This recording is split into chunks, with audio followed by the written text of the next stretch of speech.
Are you terrified of tariffs? Today we're going to talk about some practical steps you can take to make sure you get through this in fine fashion.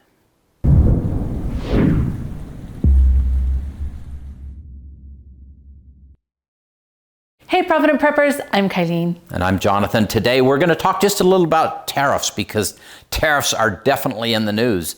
Basically, a tariff is just a tax on things coming into the country, and the intent of that is to make our own home domestic businesses more productive and not have to compete with sometimes, really cheap products coming into the country. So that's the intent. The intent is good. In the short run, there will be some consequences though. Because those companies, when those tariffs are applied, those companies a lot of times pass the cost on to us, which means that a lot of the daily, everyday things that we purchase are going to go up.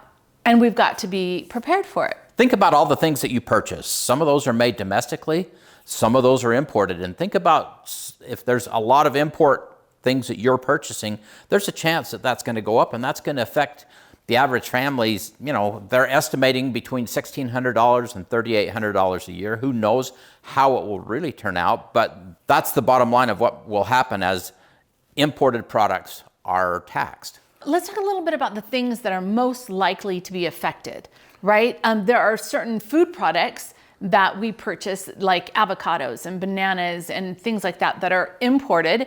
It will definitely affect building materials as some of those come in, like the lumber comes in from Canada, right, and things like that. Electronics, for sure. Anything that we purchase from China is definitely going to be affected. And I know that there's some talk on whether or not electronics actually will be affected. We'll see how all of that shakes out. Right. And that's part of this. We really don't know for sure. But some of your appliances, like if you need a new refrigerator, that might cost a lot more soon. Or if you need to purchase a new car, it really just, there's this broad spectrum of different things that it can affect. What we need to do is not to panic, because that never does us any good, right? But what we want to do is we want to get a step ahead of this. One of the things that we can do is to stock up smartly. And of course, we've been encouraging that all the time we've been doing this. We want you to build a reserve and a store. So think about those things that you can stock up on and tuck those away, and those will buffer you against these coming changes. Because remember, this isn't like a forever change. Well, tariffs may be forever, but what'll happen is the market will adjust and we will start producing more things locally in the United States. And so sometimes those will even out eventually. But right now, what we really need to stock up on are things like canned goods or rice, which may become significantly more expensive. Think about clothes for your kids. So do you need to go out and buy a season ahead for your kids or a year ahead so that you have some of those? Shoes are one of the things that will likely go up a lot. So do you have enough shoes? Should you snag an extra pair? One thing that I've been thinking about is the maple syrup usually comes from Canada. So she's a big fan of maple syrup. Maple syrup, I use a lot of that. So we've been kind of thinking about that. But we don't want to go to extremes in anything. Don't go into debt to get any of this stuff. But if you have a little bit of extra money, now might be a really good time to do something like that. Like if you know that your refrigerator is really old and you've been budgeting to buy a new one, it might be better to pull the trigger right now and get that fridge, because a few months from now, it's going to go up. There's a little bit of a buffer time because manufacturers have stocked up, or retailers have stocked up on some of the things because they saw that this was coming. So we have a little bit of time before we feel the full brunt of this, I think. And some of these things have been put on hold. So yeah, there may be a little time, but every indication is that this is the road we're going down. And so this extra time buys us the opportunity to prepare ourselves. And again, we're not panicking. We're just simply taking prudent steps to make sure that things are going to be good. One of the things that I think is really important is focus on growing and sourcing locally. If you can grow any of your own food, that frees up your budget and you're able to consume that instead of spending those resources someplace else. There are no tariffs on what you grow in your backyard to put on your table. So we can avoid it altogether if we do that. If we support local farmers or ranchers and purchase things that are grown locally, that also is a really good idea. So grow a garden. Plant those tomatoes or those herbs, grow some greens, some lettuce. Anything that you do, any small thing that you do will actually have great benefit for you. And while we're talking about growing things, a part of that process is preserving the harvest. What things can you do to freeze dry or freeze or bottle? Things that you can do to stretch your budget and make things a little bit better. And speaking of a budget, let's take a look at our budgets. Are there some ways that we can trim down things that aren't super important? So let's make room in our budgets for things that are truly more important. So perhaps we do take out less often, right? You make more meals from scratch at home, or you get rid of maybe some of the streaming services that you have. Anything, I mean, just critically evaluate that budget and see what it is that you can get rid of. You can even save a lot of money on food.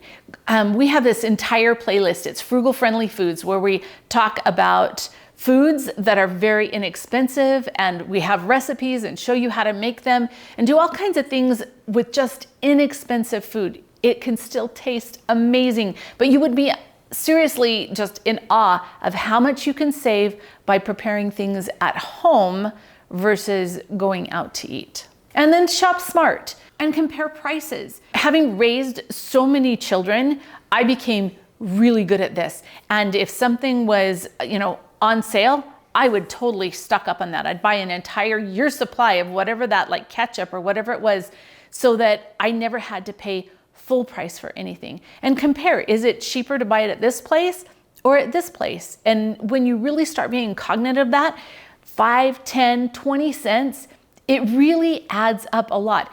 Maybe purchase things in bulk.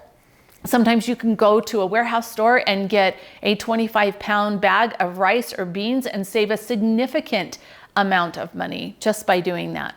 Now, something that we absolutely keep talking about is building our skills and our community. Each of us has skills and things to offer. We have the ability to barter and trade and help each other and build our communities. With everything becoming more expensive, if you know how to mend or repair your clothes, that will save you from spending all that money on buying new clothes. If you can do simple repairs around your home or auto repairs, do things yourself, again, you're gonna save a lot of money. And let's talk about community. How about a community garden? We all know that I'm the crazy plant lady and I grow so many plants. Well, we can share that. We can share that knowledge. We can share extra plants that we have. It's funny right now in the spring, you've always got plants growing where they shouldn't be growing, but they're fabulous plants, right? And so as we share those and spread that wealth with our neighbors, then everybody can produce in their own yards and grow abundance. You don't have to produce everything you eat, but every small bit, it just makes a really big difference. So how about trading skills too? Yeah. Because, we just had our son Sam came just on Friday and did a bunch of electrical work for us because that's his new occupation. But then we do other things for him. Do you have a neighbor who knows how to do plumbing or auto repair? Is there something that you can do to exchange services? I think that saves us all money and helps us to stretch our ever tighter growing budgets. Another thing that I thought was really fun is local groups here got together and they had a clothes exchange. So get creative on these things. Everybody would bring their old school clothes. We're getting towards the end of school year, and find a way to swap them around, saving huge amounts of money. Some of these people, I'm sure, saved hundreds and hundreds of dollars just by... We totally saved that much money. Yeah. And all it was, they just all brought it into our church cultural hall. We have a meeting place at the church, and there was a certain time, and everybody came and brought all of the clothes that they didn't want. And even for us women, that we brought a lot of clothes. And so that was really nice. And then everything that was left at the end of that time period that nobody wanted, we took to a local thrift store. It worked out so well. It took very little planning. So as we get a little bit more creative and do a few things like that, I think by taking care of each other, we're going to be fine. Yeah. We're going to be fine. Another thing that could be amazing is a community garden. Now, some communities already have them in place, but like for me, I have a lot more garden space that is already prepared and ready to grow things that if someone wanted to come and, work in it and help me with all of this, I would be totally happy to share with them both the experience and all of the produce and the goods that we produce. So think about that. And a lot of times there are older couples or individuals that have a big garden. Older couples Well, yeah. that have a big garden that need young labor. That maybe, yeah. And so look around for those opportunities. It's a blessing for everybody when, you know, the younger strength can come in and help those who have the wisdom, and it's all a teaching process. So there's so many ways that we can get through this. We need to be hopeful, right? And have Absolutely. joy and be very proactive. There is no reason for us to come apart and to be afraid because, quite frankly, we live a very rich lifestyle in the United States. Even the very poorest among us usually have a lot more than some other places in the world. We have been very blessed. And as we are hopeful and work together and take care of each other, we really are going to be just fine. But the tariffs are coming. There's not really anything that we can do about that, right? So let's act now. Let's stock up where we can. Let's look at our budget and see where we can trim the fat right ahead of time. Because if you wait until, oh my goodness, the tariffs are here and this is today impacting my life, you could have had all that cushion in your budget if you would have made hard decisions now. So really take a good hard look at your budget. John is really good at this. He's like, oh, nope, don't need that, don't need that, don't need that. And so our budget, we very much are scaled way, way back.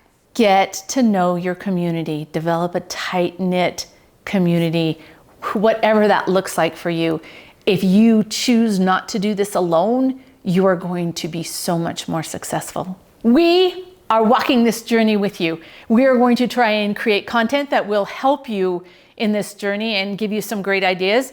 Will you please share with us your ideas? How are you saving money in your budget, right? What hacks have you come up with?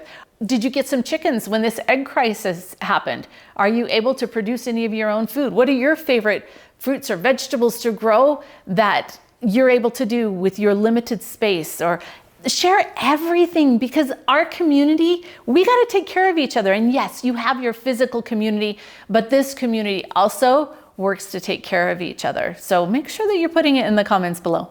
And now for the question of the day. Along with that, also in the comments, what one step are you going to take this week to make sure you are ready? Share with us. And thanks for being part of the solution.